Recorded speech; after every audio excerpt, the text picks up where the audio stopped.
तो सबसे पहले कुछ चीजें कल आखिरी में समाप्ति में मैं उसको थोड़ा स्पीड और थोड़ा जल्दी जल्दी बोल गया, बट उसके बाद मुझे ऐसा लगा कि कुछ स्लाइड्स आपको फिर से दिखाने ताकि कल के मैसेज से आप कनेक्ट हो सकें और फिर यहां से उसी कड़ी में आगे बढ़ सके। तो जूम के लोगों, आपसे रिक्वेस्ट है आप लोग मेरे साथ में बने रहें। लिखा है फर्स्ट सेंचुरी के प्रचारक, जिसको मैंने स्पॉट किया है, जिसको मैंने अंडरलाइन किया है, आप देख सकते हैं। तो लिखा है फर्स्ट सेंचुरी के प्रचारक, जिसको कहते हैं हिंदी में पहली सदी के सुसमाचारक, प्रचारक, सेवक।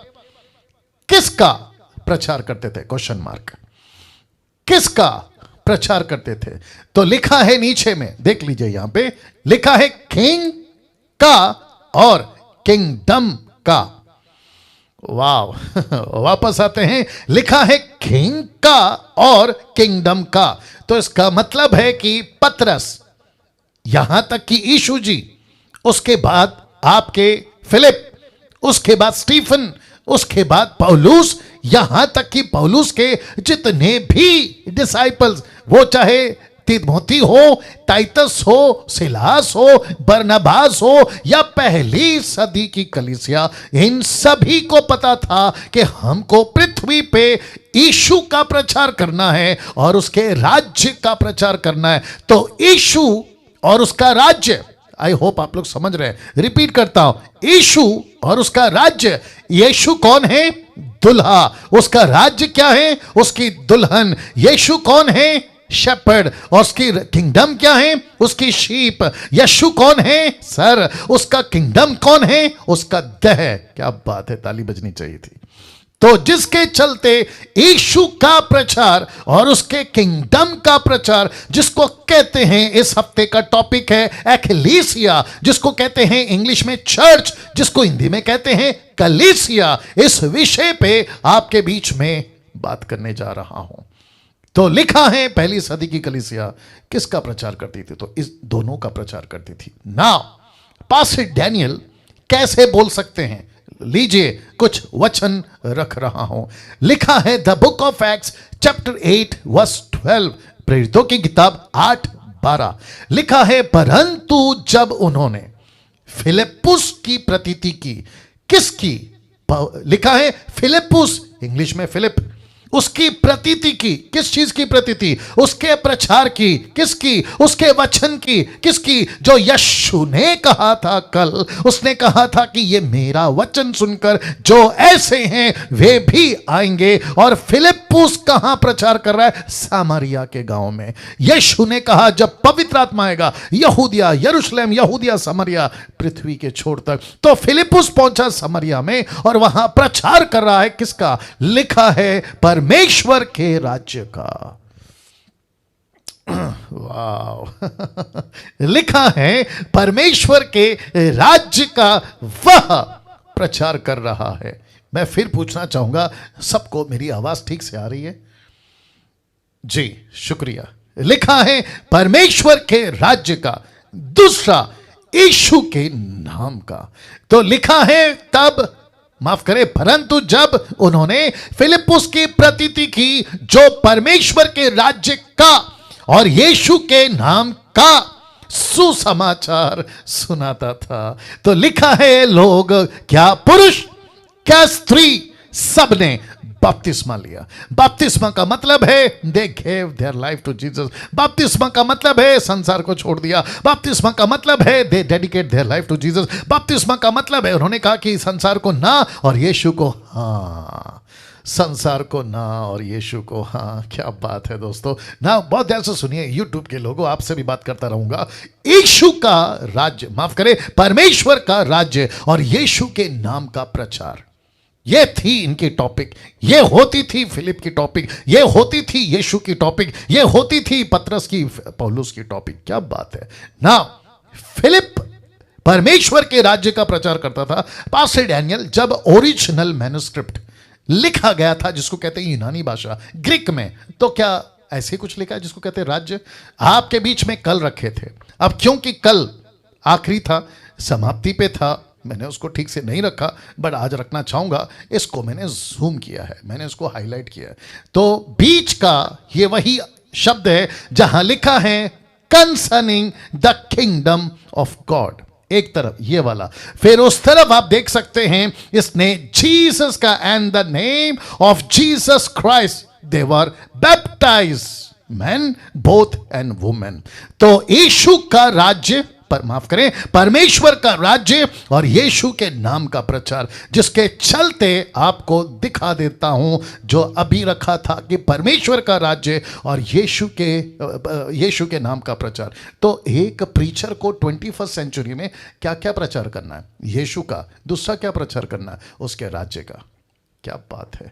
यीशु का प्रचार क्यों? क्योंकि उसका राज्य आने वाला है। यीशु का राज्य का राजा कौन है? यीशु है। तो बात तो खत्म हो गई ना भैया। यही तो किया था पतरस ने, यही तो किया था पौलुस ने, यही तो किया था पहली सदी में, और हमको भी यही करना है। परमेश्वर के राज्य का और यीशु के नाम का, ये दोनों साथ में चलेगा। मैंने आपको कल बता दिया था ना, ये आपको मैं बता चुका हूं सबूत के तौर पे। आइए देखते हैं कि पौलुस ने क्या किया। लिखा है जो उसके पास आते थे, किसके पास? पौलुस के पास। लिखा है उन सब से मिलता रहा, और बहुत अच्छा लग रहा है ये वाली लाइन। लिखा है बिना रोक टोक और बहुत निडर होकर। मैं आप सभी को आज व्हाट्सएप पे एक फोटो डाला था, आपने देखा होगा। अगर अपनी भेड़ को बचाना है तो हाथ में डंडा उठाना है, आप लोगों ने देखा होगा। You got the point. तो वापस कहता हूं, लिखा है पौलुस किसी के रोक टोक से नहीं डरता था, किसी की धमकी से नहीं डरता था। यूट्यूब वालों तुम भी सुन लो, किसी की धमकी से नहीं डरता था। वो चाहे पायलट हो, या वो हेरोदस हो, या फिर वो आपका महायाजक हो, या फिर उस वक्त का कोई भी तुर्रम खान, ये नहीं डरते थे, क्योंकि लिखा है बिना रोक टोक बहुत निडर होकर परमेश्वर के राज्य का प्रचार करता और यीशु मसीह की बातें सिखाता रहा। ओहो हो। तो इसका मतलब है कि यहां पे भी दो बातें हैं, और जो वचन बढ़ाए थे 8 का, उसमें भी 2 बातें हैं। और अब यीशु जी का बात सुनिए, मत्ती 24 का 14। यीशु ने क्या कहा? देखो, राज्य का ये सुसमाचार। कौन सा सुसमाचार? राज्य का सुसमाचार। कौन सा सुसमाचार? किंगडम, किंगडम, किंगडम का सुसमाचार। लिखा है सारे जगत में प्रचार किया जाएगा। तो इसका मतलब क्या है? यीशु ने देख लिया था डैनियल को, यीशु ने देख लिया था निर्जला जी आपको, यीशु ने देख लिया था पास्टर हवेल जी आपको, यीशु ने देख लिया था पास्टर सुलेमान, पास्टर सुरेश, और जितने भी है, आशा व्हीलर, एस्थर जी, और जितने भी हमारे साथ में जो काम कर रहे हैं मसीह बंधन के ए लेवल के लीडर्स, इन सभी को यीशु ने देख लिया था और कहा था कि सारे जगत में प्रचार होगा। क्योंकि पतरस भारत नहीं आया, आपका थोमा सिर्फ भारत आया, लेकिन उसके बाद वो भारत के अलग अलग देशों में नहीं घूमा। वो केरला पहुंचा होगा, वो मैड्रास पहुंचा होगा, आंध्र प्रदेश के बॉर्डर तक आते आते उसका कत्ल कर दिया, वो बात अलग है। लेकिन वो महाराष्ट्र कभी नहीं पहुंचा, वो पंजाब कभी नहीं पहुंचा, वो गुजरात कभी नहीं पहुंचा, वो नेपाल कभी नहीं पहुंचा, बाकी किसी भी दुनिया के कोने में बाकी चेले नहीं पहुंचे। लेकिन आप और मैं पहुंच रहे हैं, आप और मैं पहुंच रहे हैं दोस्तों, आप और मैं पहुंच रहे हैं। तो लिखा है कि यीशु का प्रचार, यीशु के राज्य का सुसमाचार सारे जगत में प्रचार किया जाएगा कि सब जातियों पर गवाही हो। किसका? यीशु के राज्य का। किसका? परमेश्वर के राज्य का। यीशु के नाम की सब जातियों पर गवाही हो। लिखा है कि तब, ये जो नीचे अंडरलाइन की है ना, लिखा है कि तब अंत आ जाएगा। इसका मतलब है कि जब तक एक पूरा नहीं होगा तब तक दूसरा पूरा नहीं होगा। कुछ लोग कहते हैं दूसरा पूरा हो जाएगा, कौन सा? कहते अंत आ जाएगा। अब मूर्खों को कौन समझाए कि परमेश्वर का राज्य पहले स्थापित होगा, उसके बाद अंत आएगा, उसके बाद अंत आएगा। दिस संडे मैसेज जो इस रविवार का मेरा प्रचार है वो इसी से कनेक्टेड है। कैसे होगा? मैं आपको पोस्ट बनाकर डाल दूंगा ग्रुप में। वाह तो इसका मतलब है कि यीशु का राज्य पहले, उसके बाद में अंत। पहली सदी के प्रचारक ने यही कहा अंत आ रहा है, दूसरी सदी यही कहा अंत आ रहा है, तीसरी सदी यही कहा अंत आ रहा है। ऐसे करते करते 21वीं सदी तक बीत गई, यीशु नहीं आया क्योंकि उसका राज्य स्थापित होना बाकी है। और जिस दिन सब जातियों पर गवाही हो जाएगी, उस दिन अंत यीशु जरूर लाएगा, यीशु जरूर लाएगा। मैं इसके ऊपर अभी नहीं जाना चाहता, नहीं तो मेरा संडे का जितना मसाला है आज मैं यहीं ओपन कर दूंगा। नाउ इसको देखिए दोस्तों, the book of Hebrew chapter 10 verse 13, देखो क्या लिखा है। लिखा है उसी समय से। कौन से समय से? जिस दिन यीशु क्रूस पे मर गया। कौन से समय से? जब यीशु ने क्रूस पर कहा इट इज फिनिश, उस दिन से। कब से? जिस दिन यीशु मुर्दों में से जी उठा। कब से? जब यीशु ने कहा स्वर्ग और पृथ्वी का सारा अधिकार मुझे दिया गया। लिखा है उसी समय से इसकी भाट जो रहा है कि उसके बहरी उसके पांवों के नीचे की पीढ़ी बने। उसका पांव किसका पांव? यीशु का पांव। यीशु का पांव कौन है? Come on get ready. अगर यीशु उसका सर है, कलीसिया का सर है, तो पांव कौन है? आप और मैं। अरे रे, वापस आना पड़ेगा, वापस आना पड़ेगा। अगर उसके पांव के नीचे लिखा है ना, तो उसका पांव कौन है? उसका पांव उसका कलीसिया है, उसका पांव उसकी एकलीसिया है, उसका राज्य, उसका किंगडम है। यीशु सर है, हम उसकी धड़ हैं। यीशु हेड है, हम उसकी बॉडी हैं। तो लिखा उसके बैरी उसके पांव के नीचे की पीढ़ी बने।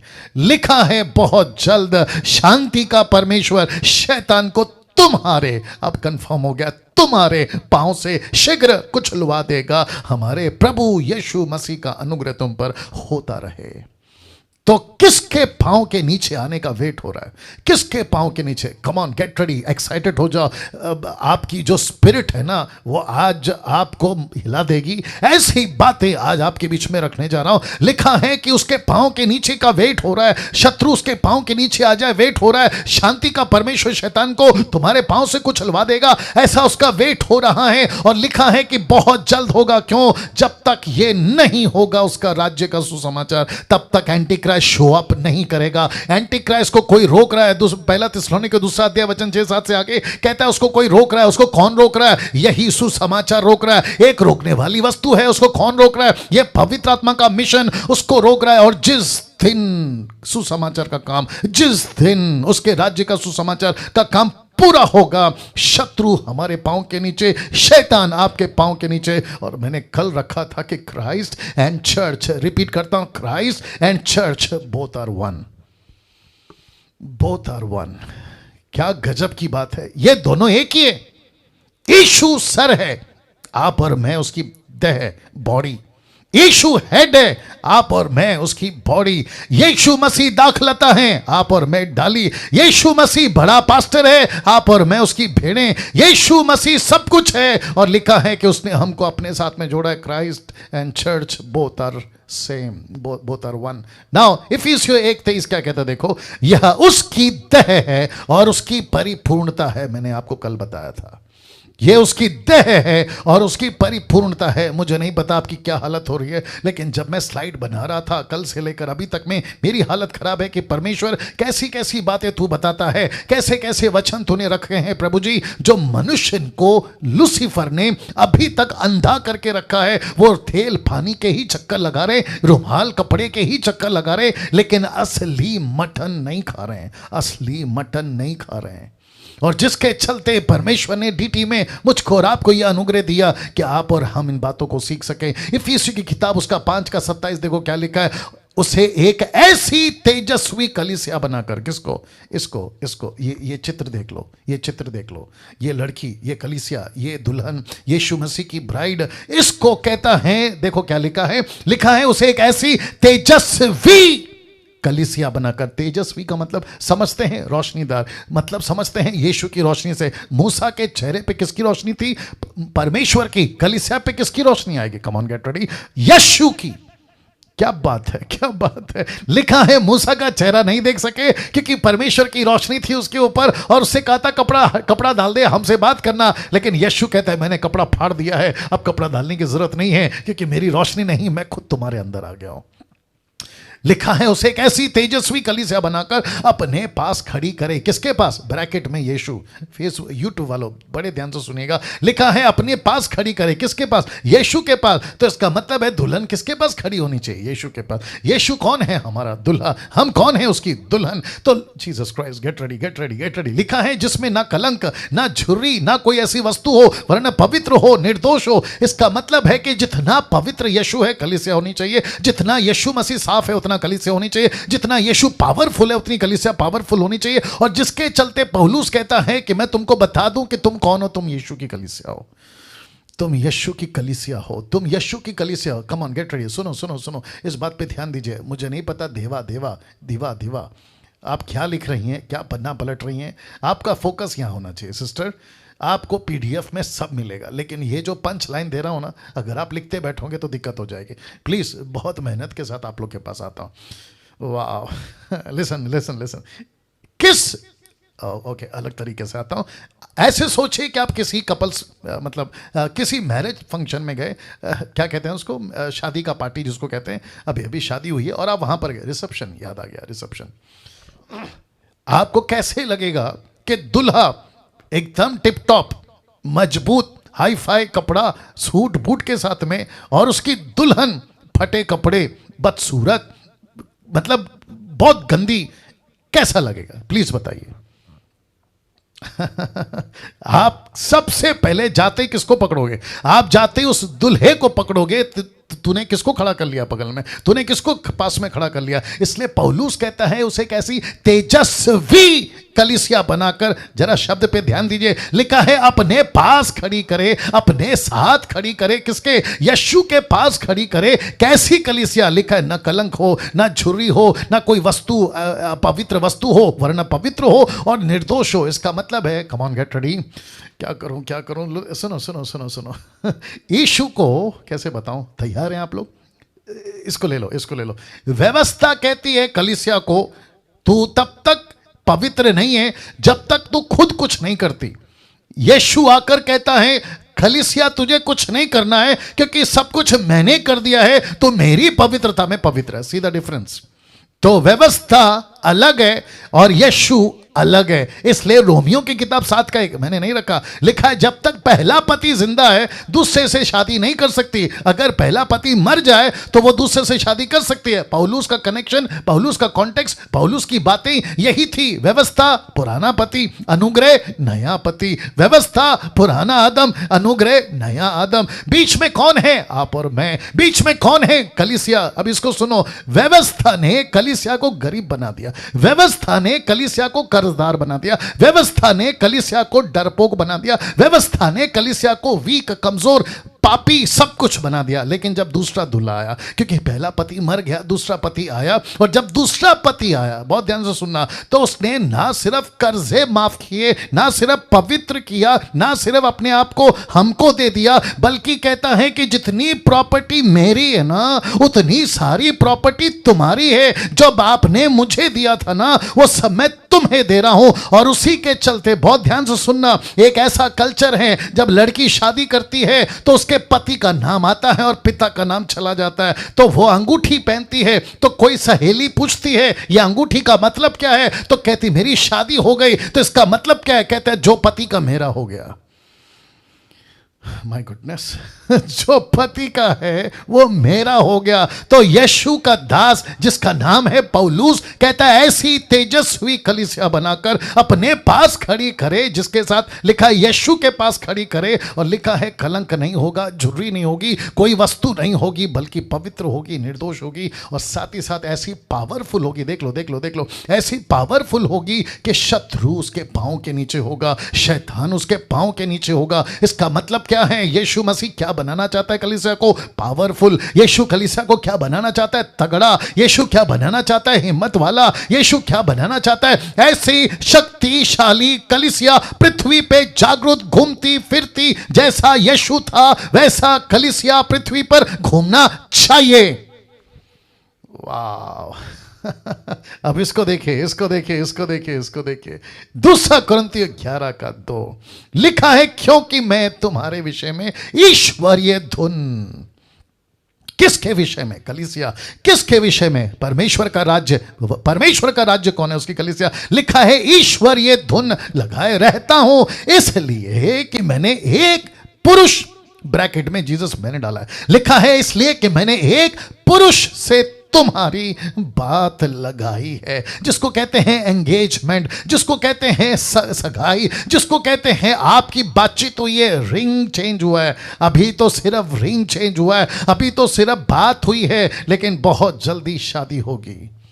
बहुत जल्दी शादी हो गई। ताली बजाकर परमेश्वर को धन्यवाद। कमान कमान कमान, जितने यूट्यूब पे हैं बात को समझिए। लिखा है इसलिए कि मैंने एक पुरुष से, नॉट 2 पुरुष, नॉट 3 पुरुष, नॉट 4 पुरुष, इसलिए उद्धार का रास्ता यीशु है, सच्चाई का रास्ता यीशु है। मानव जाति को पाप से छुटकारा पाना है, एक ही है और उसका नाम जोर से यीशु है।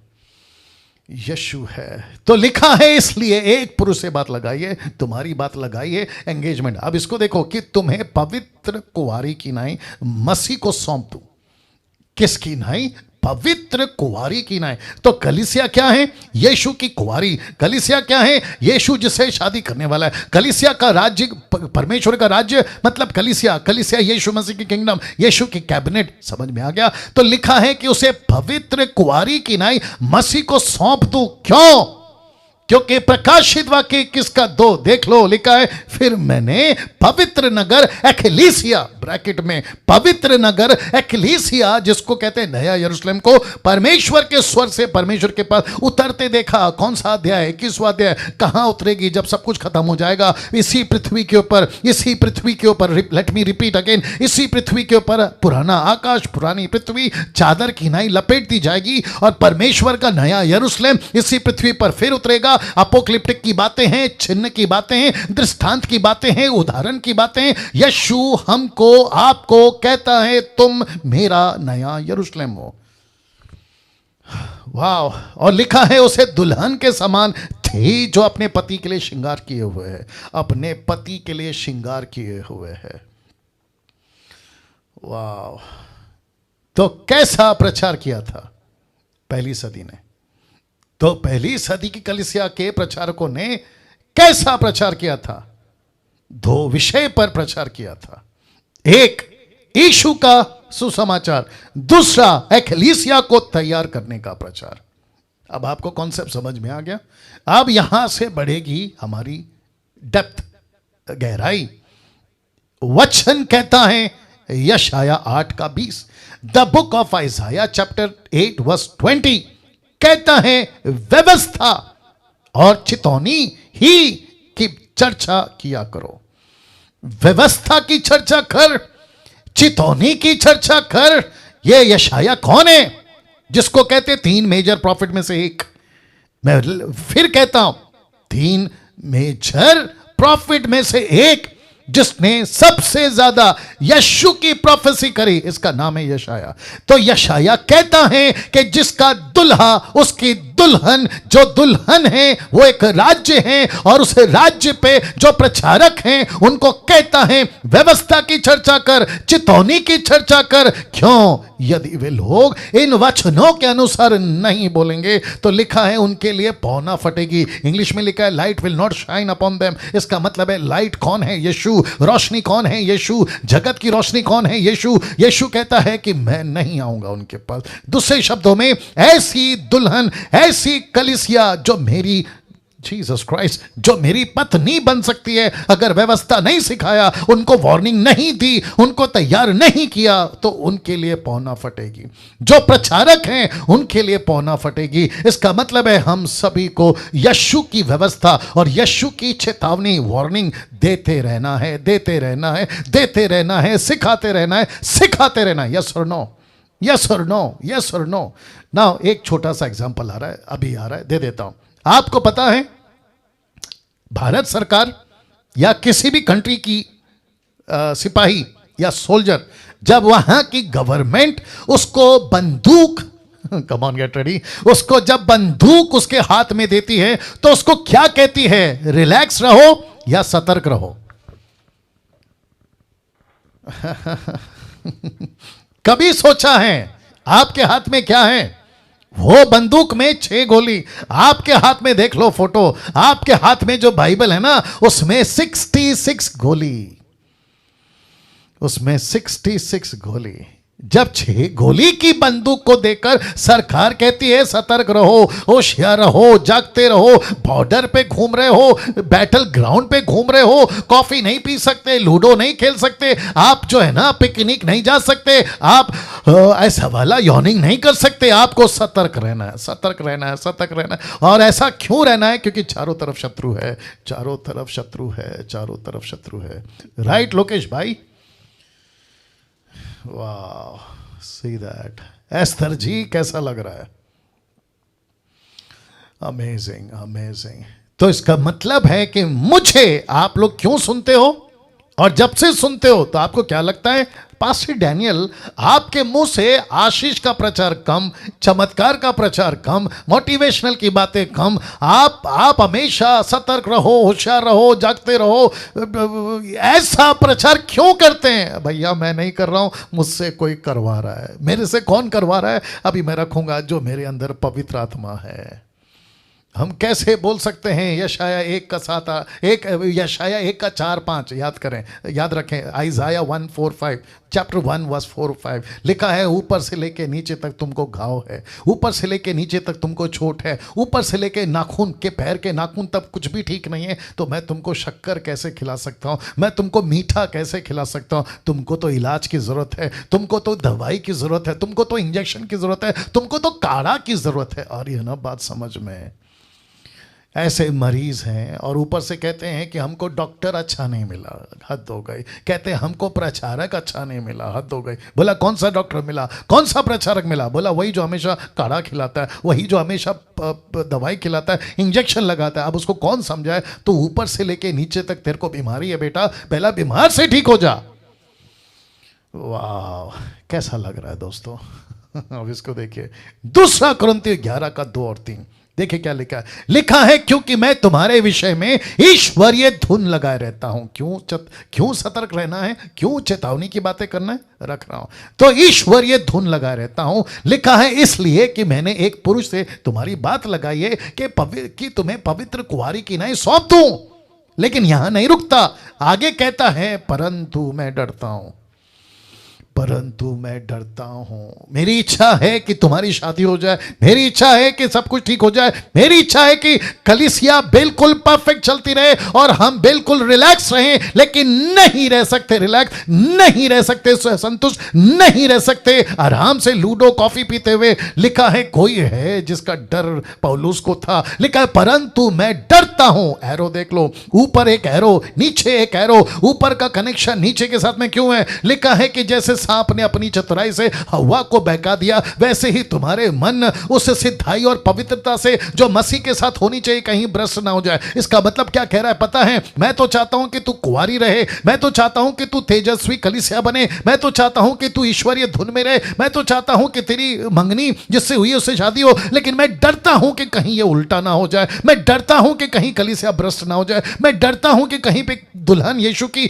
कहीं भ्रष्ट ना हो जाए। जिसके चलते पौलुस कहता है, मैं डरता हूं, मैं डरता हूं। अब आपको समझ आ रहा है कि पृथ्वी की, अफ्रीका की, अमेरिका की, किसी भी जगत की कलीसिया आज एक के डर का शिकार है, एक के भय का शिकार है। और वो डर किसका है? लूसीफर का, सांप का। ये कौन सा सांप है? ये आज का खिलाड़ी नहीं है, ये अभी का खिलाड़ी नहीं है, ये एक्सपीरियंस्ड ऐसा व्यक्ति है जिसने आपके आदि माता पिता तक को नहीं छोड़ा, जिसका आदम और हवा का नाम बता रहा हूं, उसको तक नहीं छोड़ा। यीशु के पास में भी आया, उसको भी नहीं छोड़ने की कोशिश करी। वो बात अलग है कि यीशु मसीह सबका बाप है, लेकिन अब बात आ गई है कलीसिया पे। तो पौलुस कहता है, मैं डरता हूं। क्यों? क्या पौलुस का डर ठीक था?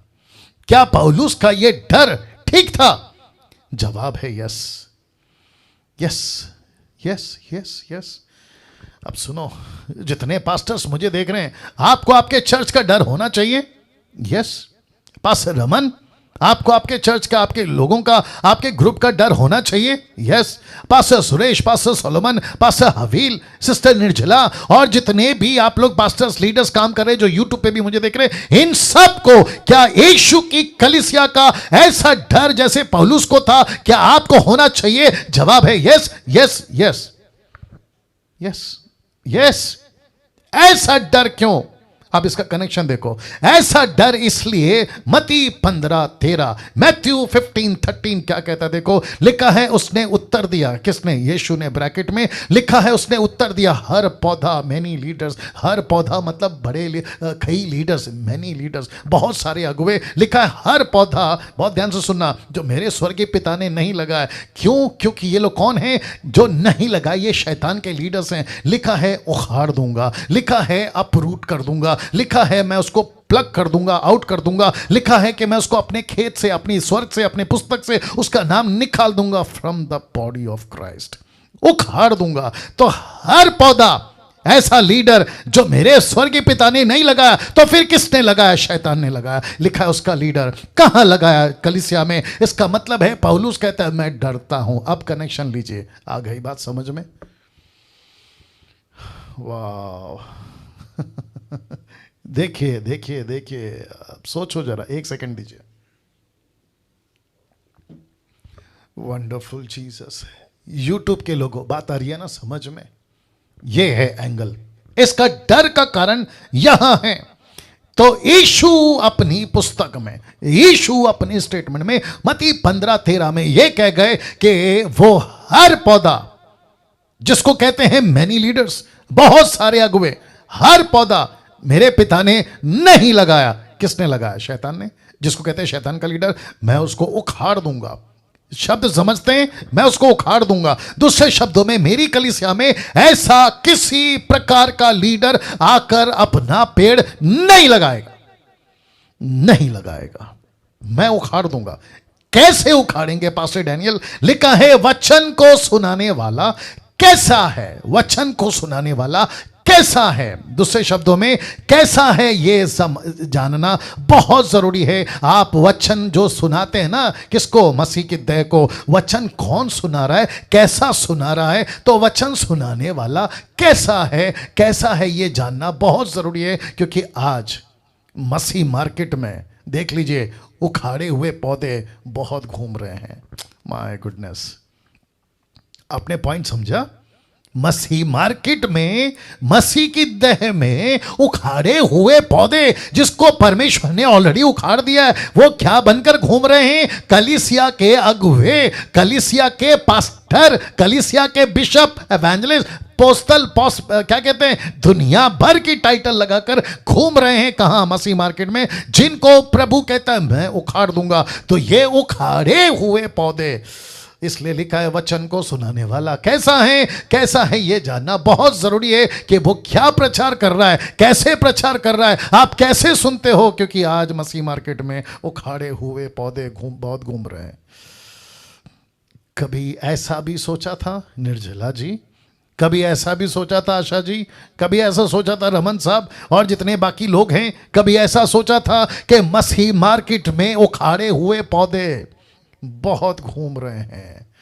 अब आपको बता दूं कि यीशु ने क्या कहा था, जरा देखिएगा, जो मैंने कल रखा था बट आपको अलग तरीके से वापस रख रहा हूं। लिखा है मेरी और भी भेड़ें हैं पूरी दुनिया में, जो इस भेड़शाला की नहीं है, मुझे उनका भी लाना अवश्य है। अब ब्रैकेट में देख लो, कैसे याद आ गया? कैसे? अब यीशु क्या कहता देखो, कहते हैं वो मेरा शब्द सुनेगी। किसका शब्द? यीशु का शब्द। किसके द्वारा? आपके द्वारा। तो ये कौन सा पौधा है? ये कौन सा पौधा है? उखाड़ा हुआ या परमेश्वर का पौधा है? ये किसका पौधा है? ऑफ कोर्स ये परमेश्वर का पौधा है, जिसको परमेश्वर, यीशु कहता है मत्ती 15:13 में, जिसको परमेश्वर ने नहीं लगाया उसको तो वो उखाड़ देगा। अब जरा उल्टा करते हैं, लेकिन जिसको उसने लगाया है कोई माई के लाल उखाड़ नहीं सकता। अब आ रही है ना बात समझ में? दूसरे शब्दों में, वो मेरा शब्द सुनेंगी आपके द्वारा खरी शिक्षा। फिर लिखा है तब एक ही झुंड यूनिवर्सल चर्च, और लिखा एक ही छरवा, यानी कि यीशु मसीह आपका और मेरा पास्टर होगा। तो इसका मतलब है कि आप कौन से पेड़ हैं? आप कौन से पौधे हैं? आप छोटे हैं, बड़े हैं, पतले हैं, मोटे हैं, काले हैं, गोरे हैं, अमीर हैं, गरीब हैं, पढ़े लिखे, अनपढ़ हैं, आप क्या हैं? आप यीशु के पौधे हैं। तो जो यीशु का पौधा है उसको पानी कौन देगा? यीशु। उसको खाद कौन देगा? यीशु। उसका देखभाल कौन करेगा? यीशु। उसको ताकत कौन देगा? यीशु। डैनियल राज 5वीं क्लास 3 बार फेल। एस्तर जी माफ करो, फिर से बोलना पड़ रहा है। डैनियल राज 5वीं क्लास 3 बार फेल। ये पौधे को पानी कौन दे रहा था 28 साल से, और खास करके अब ये 5-6 साल से? यीशु। मुझे ये ज्ञान कौन दे रहा है? यीशु। ऐसी बातें कौन दे रहा है? यीशु। ऐसी बातें मैं क्यों कर पा रहा हूं? यीशु। तो यीशु कहता है कि डैनियल तू मेरी आवाज बन जा, तू मेरा पौधा बन जा, मैं तुझे देखूंगा कि तुझे कौन उखाड़ सकता है। मैं वापस कहता हूं, जितनों को मेरे से तकलीफ है, जितनों को मेरी वीडियो से तकलीफ है, जिनको मेरी शक्ल से तकलीफ है, बेटा तैयार हो जा। उठते बैठते मैं ही दिखूंगा, आते जाते मैं ही दिखूंगा। मेरी चर्चा तू इतना थक जाएगा ना, मेरे को देख देख के, मेरी बातें सुन सुन के परेशान होकर हाथ जोड़ लेगा कि भाई बस करो। यीशु ने यही किया। किसके साथ में? जोसेफ के साथ में। 11 भाइयों ने क्या कहा था? इसकी शक्ल नहीं देखनी। 11 भाइयों ने क्या कहा था? इसकी आवाज नहीं सुननी। लेकिन परमेश्वर ने ऐसा किया, उसी की शक्ल दिखाई, उसी की आवाज सुनाई। तो यूट्यूब वालों, और खास करके तू माइकल, तेरे को तो ज्यादा प्रभु सुनाएगा। वाह! लिखा है तू मेरी आवाज सुनेगा, लिखा है मेरा शब्द सुनेगी, कलीसिया मेरा शब्द सुनेगी। अब इसको देखो 17-20 क्या कहता है? मैं केवल उन्हीं के लिए विनती नहीं करता, परंतु उनके लिए भी जो इनके वचन के द्वारा मुझ पर विश्वास करेंगे। लिखा है खरी शिक्षा। तो कौन सा वचन?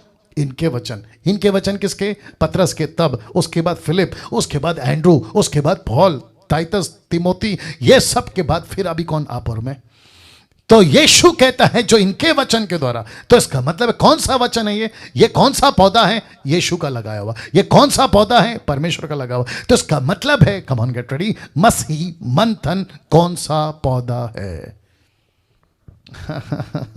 आप सभी जो मसीह मंथन, मतलब ये कोई ऑर्गेनाइजेशन नहीं है। मसीह मतलब वो मसीह जो खरी शिक्षा पे चलते हैं। डैनियल राज ने किसी प्रकार का ऑर्गेनाइजेशन नहीं खोला हुआ है, ठीक है ना? हम सब मिलकर ही प्रभु के ऑर्गेनाइजेशन है।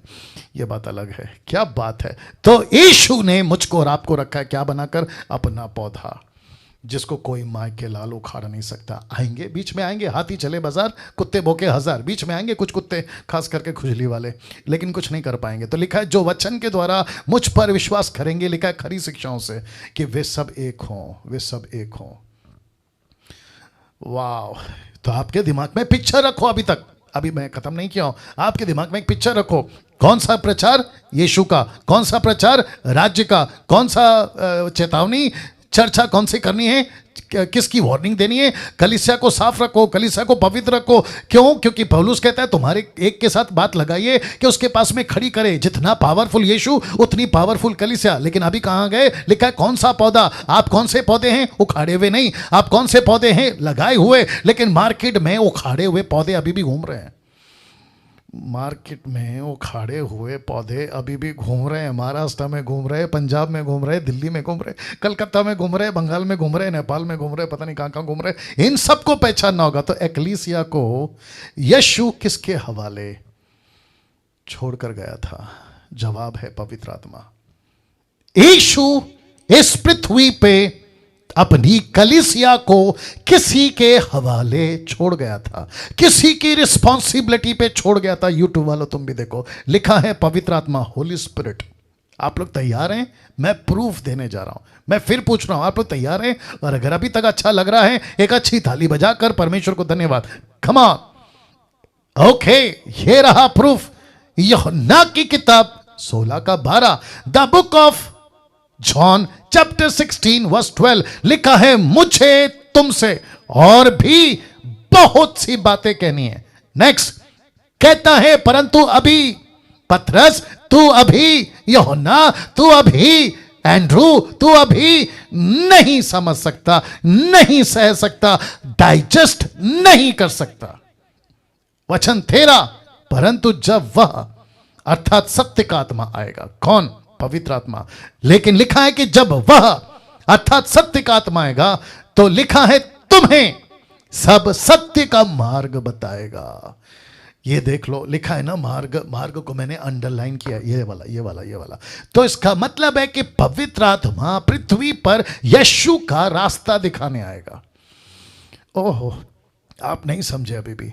इस पृथ्वी पर पवित्र आत्मा नीचे पटकने नहीं आएगा, आपको तेल पानी फूंक मारने के लिए नहीं आएगा, आपको नीचे जमीन पे लोटपोट करने नहीं आएगा, आपको पवित्र आत्मा आ गया हंसो हा हा हा ऐसा करने नहीं आएगा। लिखा है पवित्र आत्मा तुम्हें सत्य का मार्ग बताने आएगा। जल्दी पूछो क्यों, वहीं से पूछ लो क्यों, क्योंकि लिखा है उखाड़े पेड़ घूम रहे हैं, उखाड़े पेड़ घूम रहे हैं, उखाड़े पौधे घूम रहे हैं, ऐसे टीचर घूम रहे हैं, ऐसे लूसीफर के टीचर घूम रहे हैं। तो कंफ्यूजन आ सकती है, मतभेद हो सकता है, लाखों की डिनोमिनेशन तैयार हो सकती है। अभी 21वीं सदी में तो बेड़ा गर्क है। अगर यीशु और 500-600 साल तक अगर नहीं आया तो सोच के देखिए मसीह मंथन वालों, ये लूसीफर और उसके उखाड़े पौधे इस कलीसिया का कैसे तितर बितर कर देंगे।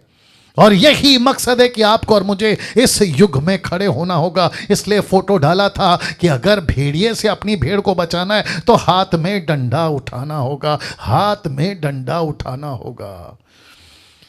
बाप रे, आई विश कि पूरी दुनिया आज का मेरा ये प्रचार सुनती, बट पता नहीं क्या होगा, बाकी पवित्र आत्मा जाने। लिखा है सत्य का आत्मा आएगा, तुम्हें सब सत्य का मार्ग बताएगा, क्योंकि वह अपनी ओर से नहीं कहेगा परंतु जो कुछ सुनेगा वही कहेगा, आने वाली बातें तुम्हें बताएगा। और लिखा है वह मेरी महिमा करेगा, क्योंकि वह मेरी बातों में से लेकर तुम्हें बताएगा। देखो कितनी बार बोल रहा है मेरी बातें, मेरी बातें, मेरी बातें। देख रहे हैं कितनी बार है।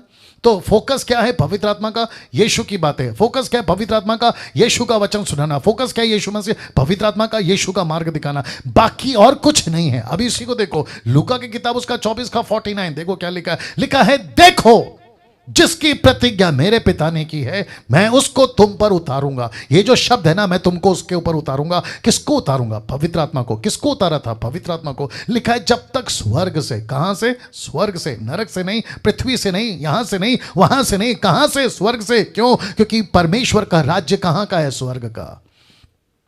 तो लिखा है मैं उसको ऊपर से, स्वर्ग से, ऊपर से तुम पर उतारूंगा, स्वर्ग से तुम पर उतारूंगा। और लिखा है जब तक स्वर्ग से सामर्थ्य ना पाओ।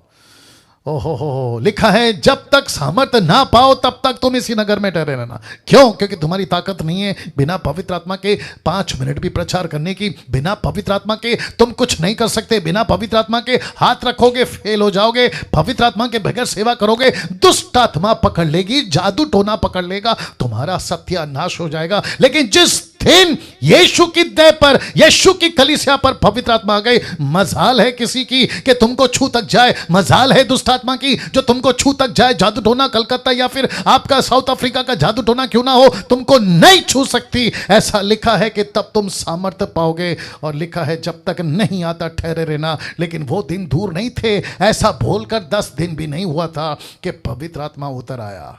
Acts chapter 1 verse 8, Acts chapter 1 verse 8 लिखा है, जरा देखिए, लिखा है परंतु जब पवित्र आत्मा तुम पर आएगा तुम सामर्थ्य पाओगे, जिसका ग्रीक वर्ड है डोना, डोनामिस, डोनामिस, डोनामिस, डोनामिस।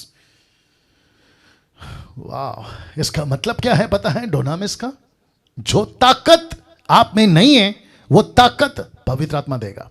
जो एबिलिटी आप में नहीं है वो एबिलिटी पवित्र आत्मा देगा। जो भाषा तुमको नहीं आती वो भाषा में बात करने की ज्ञान पवित्र आत्मा देगा। इसलिए वापस कहता अन्य भाषा नहीं था, वो जिब्रिश नहीं था, वो ग्लोसा था, पृथ्वी की भाषा थी। पतरस अनपढ़ था, यूहन्ना अनपढ़ था, बाइबल रिकॉर्ड करती है। लेकिन उनको पढ़ाई कहां से आ गई? तो कहता है कि जब पवित्र आत्मा तुम पर आएगा तो पतरस तुझे डोनामिस मिलेगा, मतलब तुझे एबिलिटी मिलेगी, एबिलिटी मिलेगी, तुझे कुव्वत मिलेगी, तुझे ताकत मिलेगी, और तू जो नहीं कर सकता वो सब कर सकता है। इसलिए तो लिखा कि पतरस की परछाई से, किसकी? पतरस की परछाई से मुर्दे जिंदा होते थे, पतरस की परछाई से लोग ठीक होते थे, पतरस हाथ रखता था पैरालाइज ठीक हो जाता था। ऐसी ताकत के साथ उसने अब मुझको और आपको इस्तेमाल कर रहा है। तो लिखा है कि जब पवित्र आत्मा तुम पर आएगा तब तुम सामर्थ पाओगे। डोनामिस और यरूशलेम और सारे यहूदिया और समरिया मेरे गवाह हो गए, पृथ्वी के छोर तक मेरे गवाह हो गए। यस और नो, यस और नो, यस और नो। इसका मतलब क्या है? उनका यरूशलेम, उनका यहूदिया, उनका समरिया। फिर हमारा क्या है? मेरा महाराष्ट्र, किसी का दिल्ली, किसी का कलकत्ता, किसी का बेंगलोर, किसी का नेपाल, किसी का अमेरिका, किसी का अफ्रीका। आ रही है ना बात समझ में? रमन साहब कैसा लग रहा है? वाह। तो लिखा है जिस दिन, अभी अभी अभी सुनो सुनो सुनो सुनो सुनो, गजब की बात क्या हुई पता है, मैं रख रहा हूं, देखो लिखा है पवित्र आत्मा ने उतरते ही, पवित्र आत्मा ने उतरते, दो फोटो रखा है, एक है जहां पवित्र आत्मा उतर रहा है और दूसरा फोटो है जहां एक्शन है। एक्शन समझते हैं? एक्शन, जैसे पवित्र आत्मा उतरा उस दिन से कलीसिया हो गई क्या? बोलो busy busy busy busy busy. जिस दिन से पवित्र आत्मा पृथ्वी पे उतरा है कलीसिया हो गई बिजी और शैतान का राज्य हो गया बहुत बहुत ज्यादा क्रेजी क्रेजी। परेशान है साहब कलीसिया, लूसीफर का राज्य। और कलीसिया को उतरते ही किसने? पवित्र आत्मा ने। देखिए क्या करवाया, जानना चाहते हो क्या करवाया? लिखा है सही प्रचार। उतरते ही सही प्रचार, उतरते ही वचन का प्रचार, उतरते ही कहा सुसमाचार, उतरते ही कहा परमेश्वर का राज्य का प्रचार करो। आपको पता है क्या नहीं हुआ उस दिन? डंके की चोट पे बोलता हूं, मुझे कोई भी स्कॉलर, कोई भी बाइबल का बड़ा सा बड़ा बिशप या फिर बाइबल कॉलेज का बड़ा सा बड़ा थुर्रम खान निकाल के बता दे कि उन दिनों में जब पवित्र आत्मा उतरा तो कोई चमत्कार हुआ? नहीं। कोई मुर्दा जिंदा हुआ? नहीं। क्या कुछ ऐसा हुआ? नहीं। आपको पता है सिर्फ और सिर्फ पवित्र आत्मा का प्रचार, यीशु का प्रचार, उसके राज्य का प्रचार, मन फिराव का प्रचार। एक चमत्कार नहीं हुआ उस दिन, क्योंकि पवित्र आत्मा पृथ्वी पे चमत्कार करने नहीं आया। पवित्र आत्मा पृथ्वी पे, कम ऑन गेट रेडी सब लोग, नीचे गिराने नहीं आया, फूंक मारने नहीं आया, धक्का मारने नहीं आया, तेल पानी बेचने नहीं, वो आया है पृथ्वी पे प्रचार करने। और जैसे ही उसने प्रचार किया 3000 का उद्धार हो गया। ये फोटो देख लो। पवित्र आत्मा का एक ही मकसद है, उसका एक ही मकसद है। मकसद क्या है पता है? वचन का प्रचार। इसको डाइजेस्ट करिए। एक ही प्रचार है पवित्र आत्मा का, एक ही प्रचार, माफ करें मकसद, और वो है वचन का प्रचार। वचन का प्रचार अपने वचन से, बहुत ध्यान से सुनना, अपने वचन से। लिखा है दो तरह की दुनिया को वचन सुनाना, अपने वचन से दो तरह की दुनिया को वचन सुनाना। पास्टर डैनियल, ये दो तरह की दुनिया कौन सी है? एक है संसार, दूसरा है एक्लेसिया।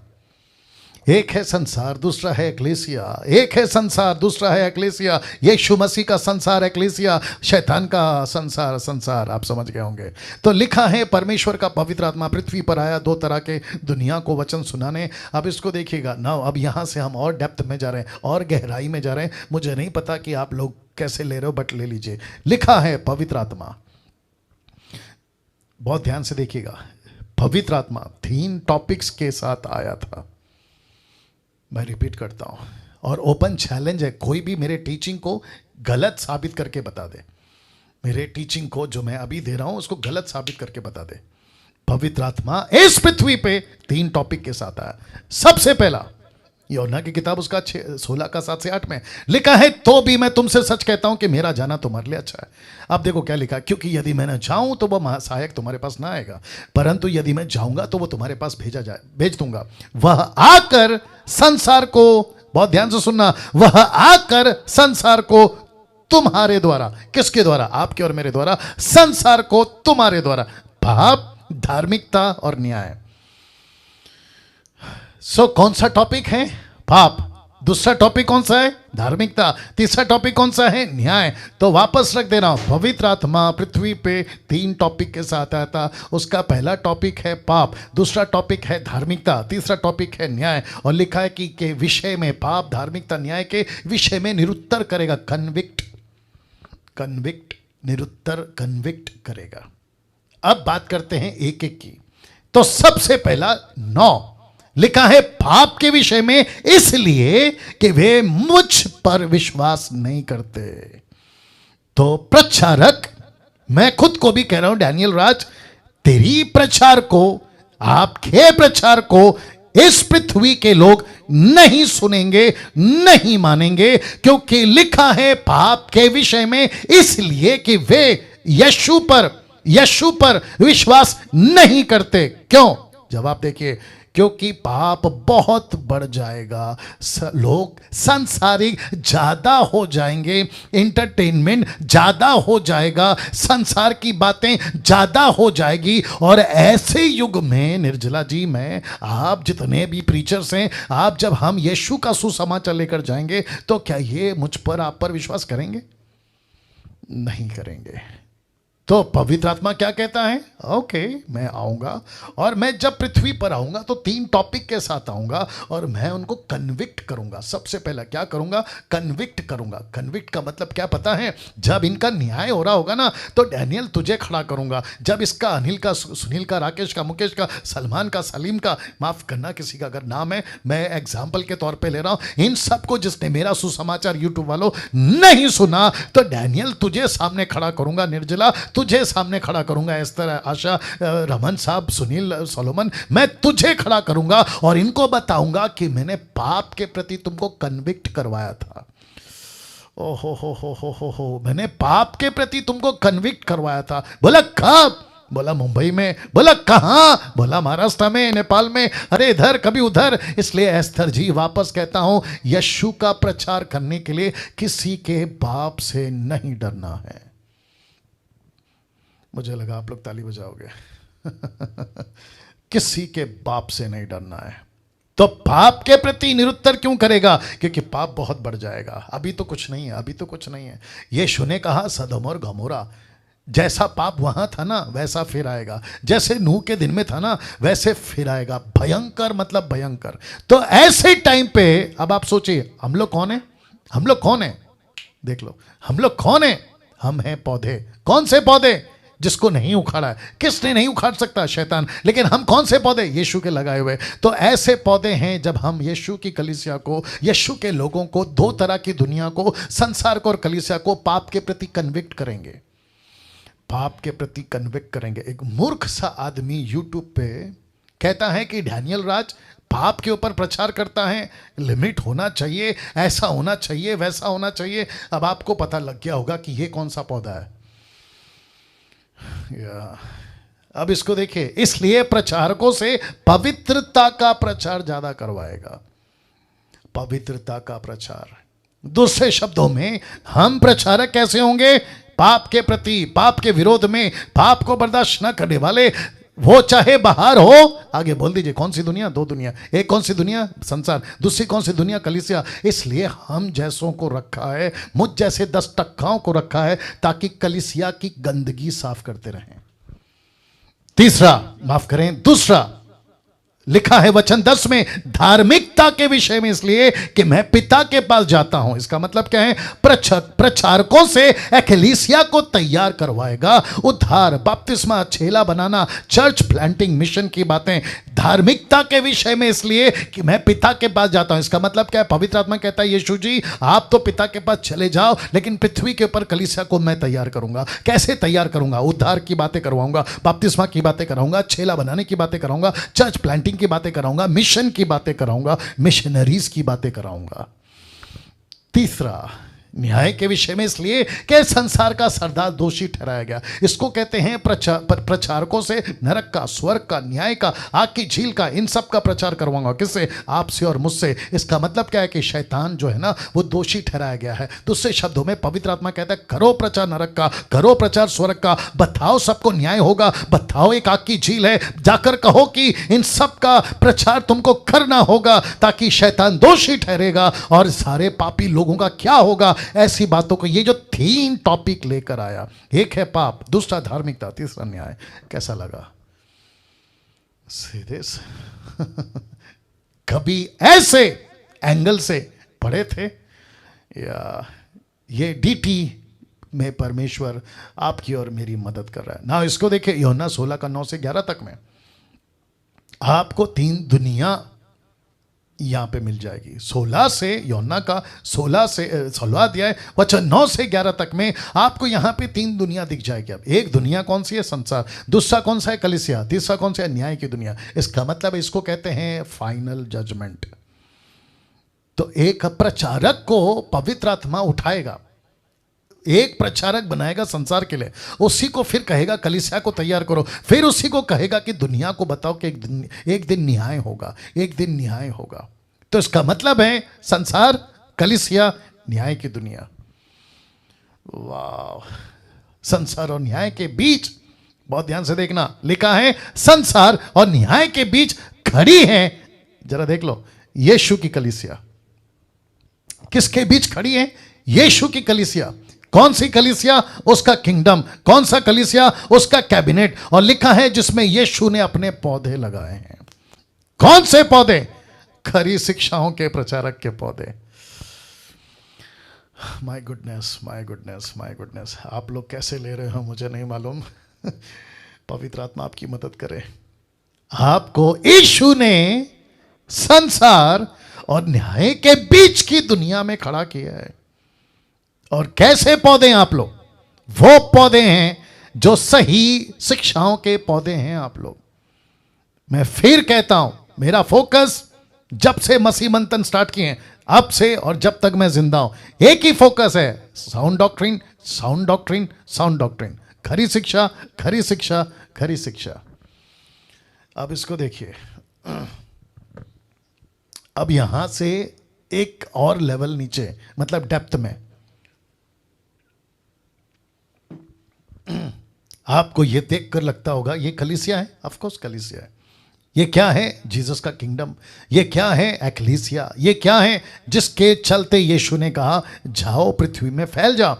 अब क्योंकि आपको ये चित्र दिखाकर इससे पता चलता है कि ये चर्च है, इसलिए फोटो का सहारा लिया है। तो मैं सबको पूछूंगा, क्या आप लोग और गहराई में जाने के लिए तैयार हैं? ओके, ये फोटो देख लो। और साथ ही साथ आप इसको देख लो, प्रेरितों की किताब उसका 20 का 29, the book of act chapter 20 verse 29। जानते हो क्या लिखा है? लिखा है, पौलुस कहता है मैं जानता हूं कि मेरे जाने के बाद, लिखा है, फाड़ने वाले भेड़िए तुम में आएंगे जो झुंड को नहीं छोड़ेंगे। मैंने झुंड को ग्रीन में हाईलाइट किया है, ठीक है ना, और भेड़िए को ब्लैक में हाईलाइट किया है। इसका मतलब क्या है? ये भेड़िया कौन है? मैं वापस रख रहा हूं, ये भेड़िया कौन है? ओके, मैं सबको पूछ रहा हूं, ये लिटरली भेड़िया है या फिर किसी का नकल, मतलब किसी का मास्क, मतलब किसी कोई बहरूपिया? ये क्या है? ये बहरूपिया है। ये क्या है? ये किसी का मास्क है। ये क्या है? ये किसी की परछाई है। और आपको पता है ये कहां घुस रहा है? ये भेड़िया घुस रहा है झुंड में।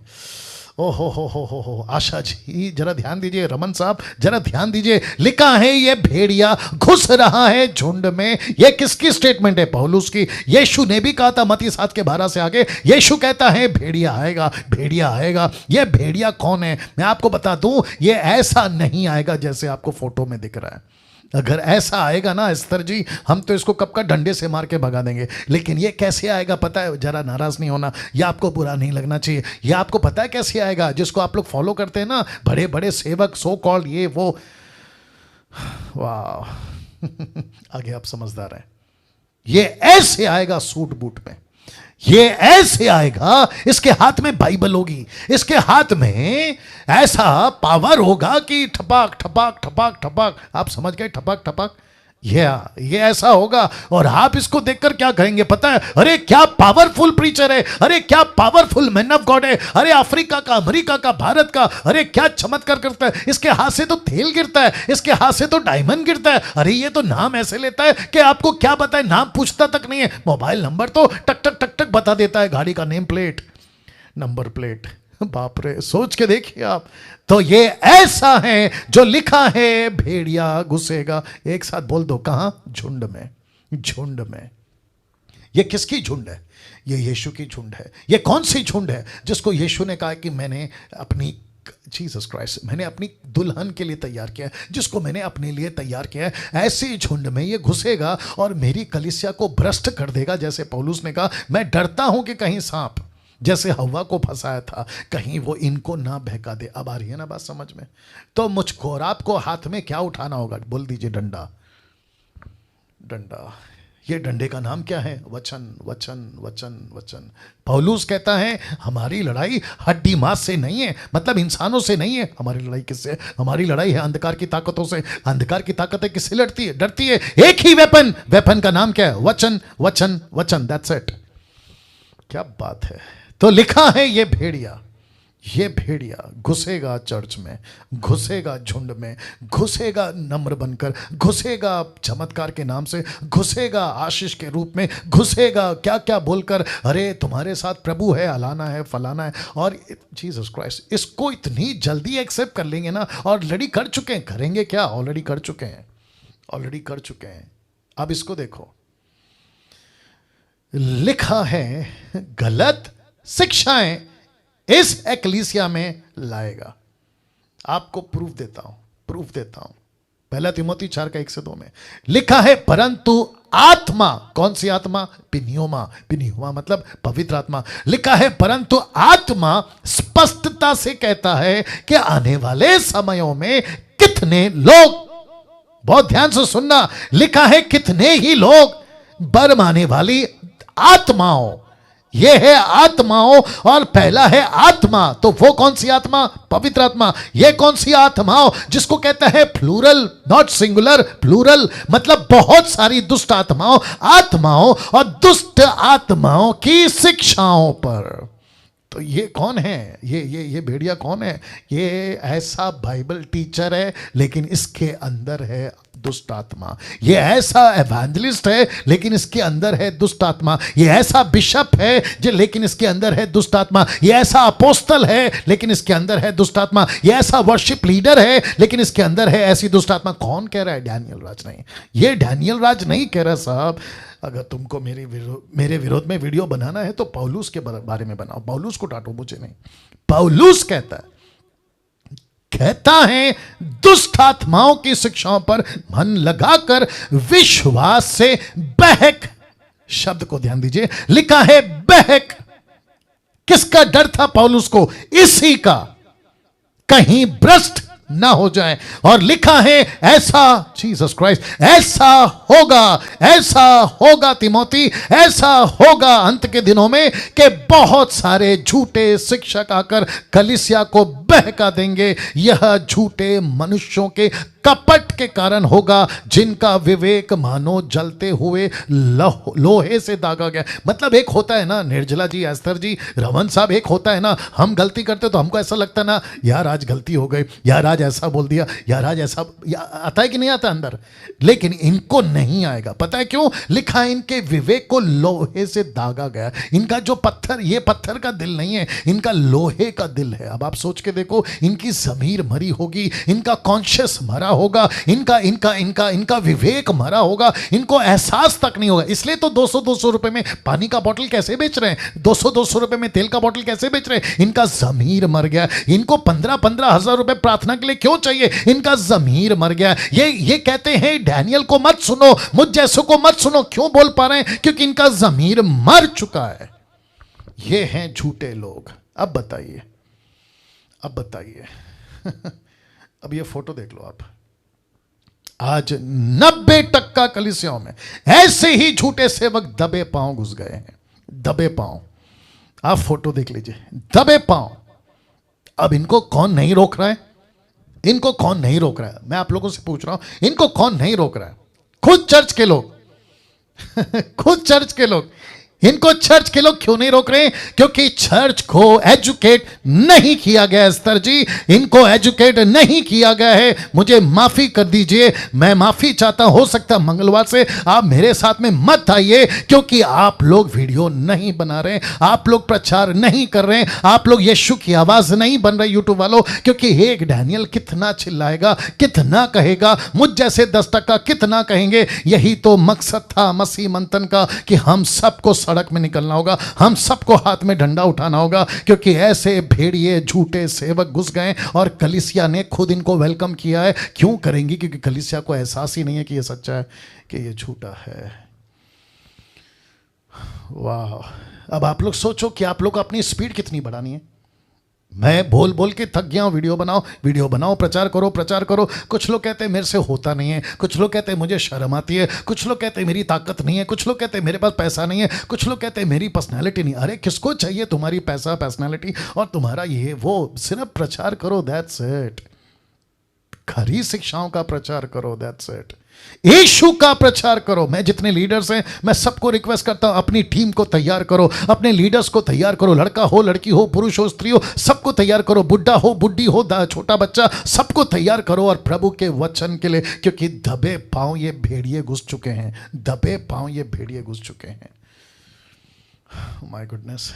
देखो क्या लिखा है, 2 तिमोथी 3:13, 2 तिमोथी 3:13 लिखा है, दुष्ट और बहकाने वाले, धोखा देते हुए, और लिखा है आगे, यीशु की कलीसिया धोखा खाते और बिगड़ते चले जाएंगे। यीशु की कलीसिया बिगड़ जाएगी। किसका डर है? पौलुस का। क्या कहा था? मैं डरता हूं। यह कलीसिया किसकी दुल्हन बननी चाहिए थी? यीशु की। लेकिन किसकी बननी है? दुष्ट आत्मा की, शैतान की। किसका शिकार हो रही है? और इसको कहते हैं डर। किसका डर? पौलुस का डर। किसको लेके? कलीसिया को लेके। यही डर है मुझे भी, और इसीलिए मैं ऐसा बन गया हूं। यही डर है मुझे भी, इसलिए मेरी बातें ऐसी बन गई है। यही डर है मुझे भी, इसलिए मैं ऐसी बातें करता हूं। रमन साहब, नहीं तो मैं भी अच्छा खासा गाना गाते, कव्वाली सूफी गाते, खूब पैसे कमाते हुए घूम रहा था, खूब पैसे कमाते घूम रहा था। My goodness. आपकी ज़मीर, आपका, आज आपको रात को नींद नहीं आनी चाहिए। आज आपको रात को नींद नहीं आनी चाहिए। लिखा है मत्ती 15:13 में, हर पौधा जो मेरे स्वर्गीय पिता ने नहीं लगाया, क्या लिखा है?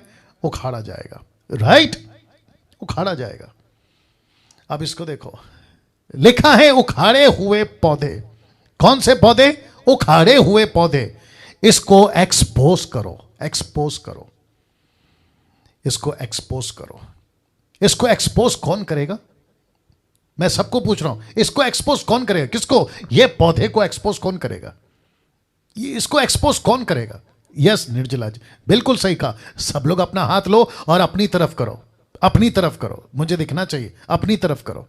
इसको एक्सपोज कौन करेगा? ये पौधा कब का उखड़ा हुआ है? ये भेड़िया कब का भ्रष्ट हो चुका है? ये आपके चर्च में कब का आ चुका है? इसको एक्सपोज कौन करेगा? मैं वापस कहता हूं, इसको एक्सपोज कौन करेगा? अपनी उंगली अपनी तरफ करो।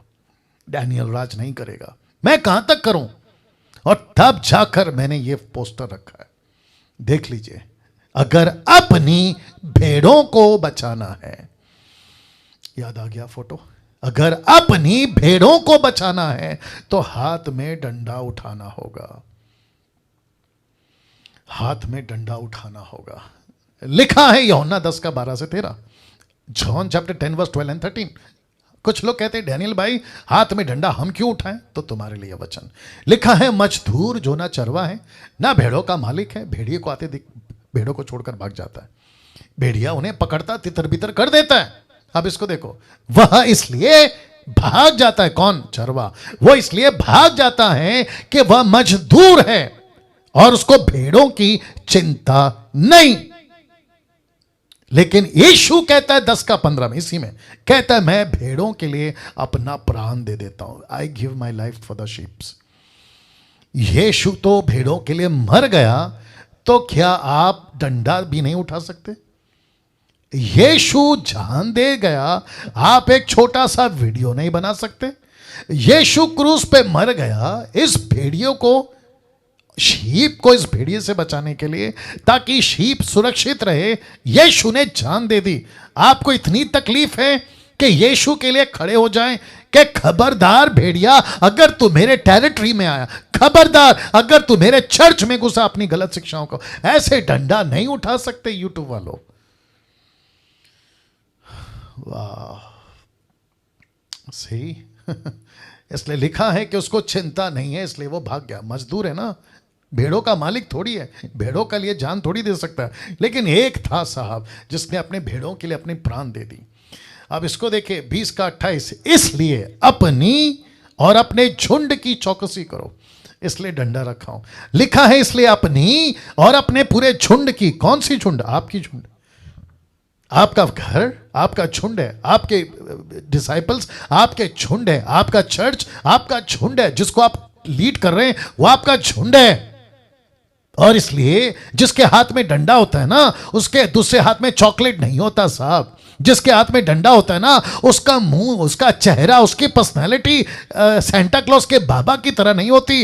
वो सख्त होता है, उसके चेहरे पे एक शितक होती है, उसके चेहरे पे गुस्सा होता है, और वो खबरदार करते रहता है कि अगर मेरे टेरिटरी में घुसे। इसलिए लिखा है झुंड की चौकसी करो जिसमें पवित्र आत्मा ने। किसने? पवित्र आत्मा ने। याद आ गया? पवित्र आत्मा कैसे प्रीचर चाहता है, ऐसे प्रीचर। पवित्र आत्मा क्या कहता है? निरुत्तर करो, कन्विक्ट करो। ऐसा लिखा है कि पवित्र आत्मा ने तुम्हें अध्यक्ष ठहराया। अध्यक्ष का मतलब बिशप नहीं, रेवरेंड नहीं, सोफा पे बैठना, पानी का ग्लास मंगाना और जेलों से अपने पैर दबवाना और खूब पैसे कमाना, नहीं नहीं नहीं, नहीं, ये नहीं है वो अध्यक्ष। लिखा है पवित्र आत्मा ने तुम्हें अध्यक्ष ठहराया है। लिखा है कि तुम परमेश्वर की कलीसिया की रखवाली करो। बाप रे बाप रे बाप रे बाप रे बाप रे। लिखा है तुम कलीसिया की रखवाली करो जिसे उसने अपने लहू से मोल लिया है। लहू से मोल लिया है। मैं कुछ सेकंड रुक रहा हूं और मैं चाहता हूं कि आपके दिमाग में यह वचन लिखा है। पवित्र आत्मा चाहता है कि तुम डंडा उठाओ। पवित्र आत्मा चाहता है कि तुम अध्यक्ष बनो। पवित्र आत्मा चाहता है कि तुम्हारी बातें ऐसी हो कि भेड़िया भाग जाए। रमन साहब, आ रही है ना बात समझ में? ऐसा सुरेश साहब, सोलोमन साहब, आप लोग जितने भी देख रहे हैं, मैं सबको कहना चाहता हूं, पवित्र आत्मा ने कलीसिया में अध्यक्ष बनाकर आपको रखा ही इसलिए है कि तुम कलीसिया की रखवाली करो। पैसे कमाने के लिए नहीं रखा, आपको फेमस होने के लिए नहीं रखा, आपको अमेरिका घूमने के लिए नहीं रखा, आपको परमेश्वर के कलीसिया को नोच नोच के खाने के लिए नहीं रखा। यस और नो? लिखा है रखवाली करो। आपको डरना किसी के भी बाप से नहीं है। जब यीशु की डंडा, वचन का डंडा आपने उठा लिया, आपको डरना किसी के बाप से नहीं है। नहीं डरना। मैं सबसे बात कर रहा हूं, नहीं डरना, किसी से नहीं डरना। एक जीसस क्राइस्ट, एक छोटा सा एग्जांपल दे देता हूं, दुखद है, अच्छा नहीं है।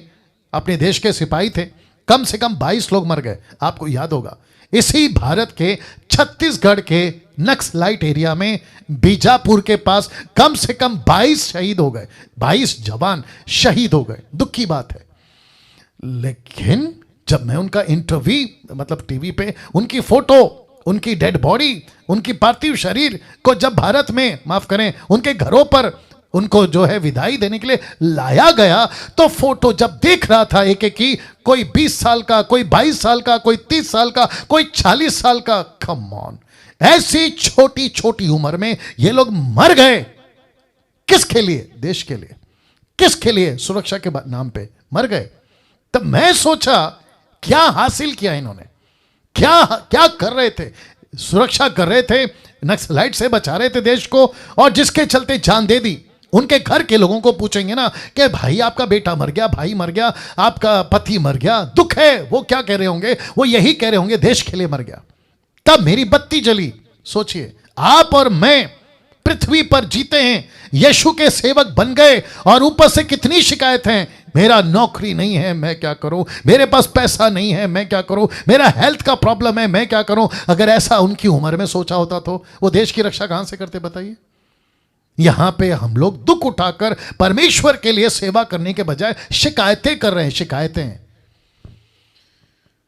वाह। फिर कहते हैं कल को मर गए तो घर का क्या होगा, फैमिली का क्या होगा, इसका क्या होगा, उसका क्या होगा। जो मर गए 22 लोग, उन्होंने एक बार भी सोचा होगा? छोटे छोटे बच्चे हैं उनके, उन्होंने सोचा होगा मेरी लड़की का स्कूल का क्या होगा, फीस का क्या होगा, इसका क्या होगा, उसका क्या होगा। आपको पता है वो किसके सारे छोड़ के गए देश के? वो सारे लोग जो मर गए, यहाँ के देश के नागरिकों के हाथों, या फिर यहाँ की गवर्नमेंट के अथॉरिटी के हाथों। अब आप सोच के देखो, हम किसके लिए मर रहे हैं? ऊपर के गवर्नमेंट के कारण। हम किसके लिए मर रहे हैं? यीशु जो हमारा राष्ट्रपिता, पति, या किंग का किंग, राजाओं का राजा, उसके लिए मर रहे हैं। Come on. किसी के बाप से नहीं डरना, किसी के बाप से नहीं डरना। सेवा करना है, डंके की चोट पे करो। तभी लिखा है प्रकाशित वाक्य 21 का 28-8 में, डरपोक या डरपोकों टोटल नहीं डाला हूं, सिर्फ इतना टुकड़ा डाला हूं। डरपोक को उस झील में मिलेगा जो आग और गंधक से जलती रहेगी, ये दूसरी मृत्यु है। तो ये कौन से डरपोक हैं? ये वो नहीं है जिनको बाहर भूत बंगला या फिर छुड़ैल या दुष्टात्मा, ना ना ना, ये वो डरपोक है जो वचन से डरते हैं। यीशु ने क्या कहा? अगर मनुष्य के सामने मेरा इनकार करोगे तो मैं पिता के सामने तुम्हारा इनकार करूंगा। याद आ गया कि नहीं आ गया? यीशु के गवर्नमेंट में, मेरे को आज थोड़ा सा वक्त दे दीजिए। यीशु के गवर्नमेंट में कलीसिया कैसी होनी चाहिए? यह आखिरी डेप्थ है, उसके बाद फिनिश। यीशु के गवर्नमेंट में कलीसिया कैसी होनी चाहिए? तो दो शब्द हैं, एक है प्राइमरी और दूसरा है सेकेंडरी। मैं रिपीट कर देता हूं, एक है प्राइमरी और दूसरा है सेकेंडरी। आप सभी जानते हैं प्राइमरी का मतलब क्या है और सेकेंडरी का मतलब क्या है। प्राइमरी का मतलब है जो सबसे पहला, सबसे ज्यादा जरूरी, सबसे इंपॉर्टेंट, और सेकेंडरी का मतलब क्या है? जो प्राइमरी के बाद आता है, जिसको कहते हैं इसकी इंपॉर्टेंस इतनी नहीं है, ये बाद में भी करेगा तो चलेगा, ये बाद में भी होएगा तो चलेगा, लेकिन प्राइमरी और सेकेंडरी का कॉन्सेप्ट आपके बीच में रख रहा हूं। क्या है जरूरी, क्या है जरूरी और क्या नहीं है जरूरी, ये दो बातें आपके बीच में रख रहा हूं। आप लोग जल्दी से सेटल हो जाएं जी। वाह, क्या बात है। लिखा है प्राइमरी, सेकेंडरी कॉन्सेप्ट, क्या है जरूरी और क्या नहीं है जरूरी। सबसे पहला बात करते हैं प्राइमरी की, तब आपको सेकेंडरी समझ आ जाएगा। तो चर्च में प्राइमरी का मतलब जो सबसे इंपॉर्टेंट देती है चर्च, सबसे ज्यादा इंपॉर्टेंट देता है चर्च का पास्टर, जो ऐसी चीजें जिसको कहते हैं प्राइमरी, ऐसी कलीसिया कैसी होनी चाहिए? कलीसिया जो इन बातों को लेकर चलती है। कलीसिया में ये सब बातें होनी चाहिए जिसको कहते हैं प्राइमरी, फर्स्ट आना चाहिए। एरो देख लो, एरो देख लो। तो सबसे पहला है खरी शिक्षाओं का प्रचार। ऐसी कलीसिया जो प्राथमिकता या इंपॉर्टेंस देती है, जिसको कलीसिया ने, जिसको कहते हैं प्राइमरी पे रखा है, मुख्यता पे रखा है, वहां है खरी शिक्षाओं का प्रचार, जिसमें आता है Trinity, baptism, salvation, rapture, tithe and offering, और फिर praise and worship, Holi spirit and his gift. तो जिसका मतलब है कि ऐसी कलीसिया जो ट्रिनिटी, त्रिएक परमेश्वर को ठीक से सिखाए, जिसको कहते हैं सही शिक्षा। दूसरा, बैप्टिज्म को ठीक से सिखाए। तीन नाम एक बार, तीन नाम एक बार, एक नाम तीन बार नहीं। वाह, वापस आना पड़ेगा, वापस कहता हूं, तीन नाम एक बार डुबाना, ना कि एक नाम तीन बार डुबाना। या पिता पुत्र पवित्र आत्मा, ठीक है ना। बैप्टिज्म का concept, salvation, one saved always saved नहीं मानते, क्योंकि बिब्लिकल नहीं है। आपको उद्धार पाना है और आपके उद्धार को संभाल के रखना है, यह आपका काम है। रैप्चर, जो कि तीन कॉन्सेप्ट हैं, pre rapture, mid rapture, post rapture. हम कौन से वाले? हम प्री रैप्चर वाले। यीशु के पहले जो क्लेश है एंटी क्राइस्ट का, उसको हम नहीं देंगे। मैं उसको रखूंगा संडे को, हम उसको नहीं देखेंगे, कलीसिया उसको नहीं देखेगी। क्यों? यीशु की दुल्हन है, क्यों? यीशु का राज्य है, क्यों? उसकी कैबिनेट है, क्यों? उसके लीडर्स हैं, वो क्यों जाएंगे एंटी क्राइस्ट के अंदर? क्या बात है। जिसको कहते हैं pre rapture, pre rapture, pre rapture, Trinity, baptism, salvation, pre rapture और टाइथ एंड ऑफरिंग। आपको सबको पता है कि पैसा जबरदस्ती नहीं लेते। ऐसी कलीसिया जो पैसे को जबरदस्ती, टाइथ को देने के ऊपर ही इनका फोकस है, ऐसी बातों से जो सिखाती है, जिसको कहते हैं प्राइमरी, जिसको कहते हैं खरी शिक्षा। फिर कहते हैं प्रेज एंड वर्शिप, घंटों नाचते रहना, घंटों गाते रहना। इसको लेकर कॉन्सेप्ट क्लियर कर लेगी। होली स्पिरिट का गिफ्ट, जिसमें बहुत कुछ आ गया, और खास करके अन्य भाषा, जिनका ये कॉन्सेप्ट क्लियर है। और ऐसी कलीसिया जहां सेवक का चरित्र सही हो, ऐसी कलीसिया जहां सेवक का चरित्र सही हो। चरित्र का मतलब आप समझ गए? कैरेक्टर, याद होगा आपको, कैरेक्टर या वचन। लिखा है इब्रानियों 13:17, किसकी बात हो रही है? सेवक की बात हो रही है। लिखा है अपने अगुवों की मानो, उनके अधीन रहो, क्योंकि वे उनकी नाई तुम्हारे प्राणों के लिए जागते रहते हैं। यह अच्छा लीडर है, यह अच्छा लीडर है, यह अच्छा लीडर है। लिखा है ध्यान देना, लिखा है जिन्हें लेखा देना पड़ेगा। किसको लेखा देना पड़ेगा? लीडर को या चर्च को? लीडर को। ऐसा लिखा है सेवक को अपने जीवन का लेखा देना पड़ेगा। कि वह या ये काम आनंद से करे, ना कि ठंडी सांस लेकर। फिर लिखा है क्योंकि इस दशा में तुम्हें, किसको? कलीसिया को कोई लाभ नहीं है। ऐसे पास्टर से तुम्हें कोई लाभ, मतलब ऐसे पास्टर से चर्च को कोई लाभ नहीं है, क्योंकि वो ठंडी सांस लेकर, ठंडी सांस समझ गए, चर्च का पैसा लेता है, खूब इंजॉय कर रहा है, टाइथ एंड ऑफरिंग खूब इंजॉय कर रहा है, बोला पैसे दो पैसे दो पैसे दो पैसे दो। जैसे कल के दिन सिस्टर आशा ने प्रार्थना किया, पैसे पैसे को लेकर क्या क्या गड़बड़े हैं। ऐसी कलीसिया जहां मिशन की बातें होती है, प्राइमरी, जहां सोल विनिंग होता है, जहां मेकिंग डिसाइपल होता है, जहां प्लांटिंग चर्चेस होती है, जहां सेंडिंग मिशनरीज होते हैं, ऐसी कलीसिया जिसको कहते हैं प्राइमरी। अब बात करते हैं, सेकेंडरी आना चाहिए था ना यहां पे प्राइमरी कैसे आ गया? ओके, इसको ठीक करेंगे स्लाइड पे, लेकिन आप लोग इसको सेकेंडरी समझिए। अभी पूरा हट जाएगा, मेरे को पूरा बैक जाना पड़ेगा, तो मैं वापस कहता हूं ये सेकेंडरी है, नॉट प्राइमरी। ये हमारा मिस्टेक है। ओके, ऐसी कलीसिया जिसको कहते हैं secondary, not this one, secondary कलीसिया की जहां मिल्क ड्रिंकिंग क्रिश्चियंस पाए जाते हैं। मिल्क ड्रिंकिंग क्रिश्चियंस, एरो देख लो पहला कुरिन्थियों 13:11 लिखा है, जब मैं बालक था तो मैं बालकों की नहीं बोलता था, बालकों का सा मन था, बालकों की समझ थी, परंतु जब सियाना हो गया तो बालकों की बातें छोड़ दी। कौन सा चर्च? सेकेंडरी। कैसी बातें? बालकों की।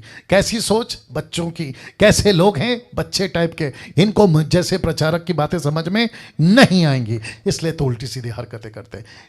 कैसी होती हैं ये कलीसिया? दे रहा हूं। कैसी होती है ये कलीसिया? आशीष के लिए चर्च जाती है, चमत्कार के लिए चर्च जाती है, परमेश्वर के लिए चर्च जाती है। ओ ओ ओ ओ ओ ओ आशीष का ठीक है पास्टर डैनियल, चमत्कार का ठीक है पास्टर डैनियल, परमेश्वर के लिए तो जाना ही पड़ेगा ना। तो सुनो, मैं रखूंगा, अभी बता देता हूं, पहला फोटो देख लो आप लोग हंसते होंगे कि पेट्रोल पंप यहां पे क्या कर रहा है। मैं आपको बताता हूं, ऐसा चर्च जो है वो एक पेट्रोल पंप की तरह है, जहां हम खुद को भरते हैं। कहते हैं कि आप संडे संडे आते हो, आप खुद को भरते हो, जैसे गाड़ी आती है ना पेट्रोल पंप पे, तो आप खुद को भरते हो, इसलिए संडे संडे चर्च जाना जरूरी है। अगर ऐसा सच है तो फिर इसका क्या? ये ऐसी गाड़ी है जो पेट्रोल पंप को भरती है। वापस आना पड़ेगा। ये ऐसा पेट्रोल पंप है जो गाड़ियों को पेट्रोल देता है, ये ऐसी गाड़ी है जो पेट्रोल पंप को पेट्रोल देती है। आप पूरी जिंदगी क्या बनना चाहते हो? आप पूरी जिंदगी क्या बनना चाहते हो? इसलिए लिखा है, देखो, एक जाता है परमेश्वर के लिए, एक जाता है परमेश्वर को लेके। मैं रिपीट करता हूं, एक जाता है परमेश्वर के लिए, एक जाता है परमेश्वर को लेके, एक जाता है आशीष, चमत्कार, नौकरी, कारोबार, शादी, परिवार, बीमार। एक जाता है कि प्रभु मैं इसलिए जा रहा हूं ताकि वहां कोई बीमार, वहां कोई दुख, वहां कोई परेशान, वहां कोई ऐसा होगा ताकि मैं उसको ठीक करूं। एक होता है जो अपनी गाड़ी में पेट्रोल भराने जाता है, एक गाड़ी ऐसा है जो खुद पेट्रोल पंप को गाड़ी पेट्रोल देती है। वाह आप कौन से क्रिश्चियन हैं, कौन से चर्च हैं? और तब जाकर लिखा है प्राइमरी या सेकेंडरी। आपका चुनाव, प्राइमरी या सेकेंडरी, आपका चुनाव।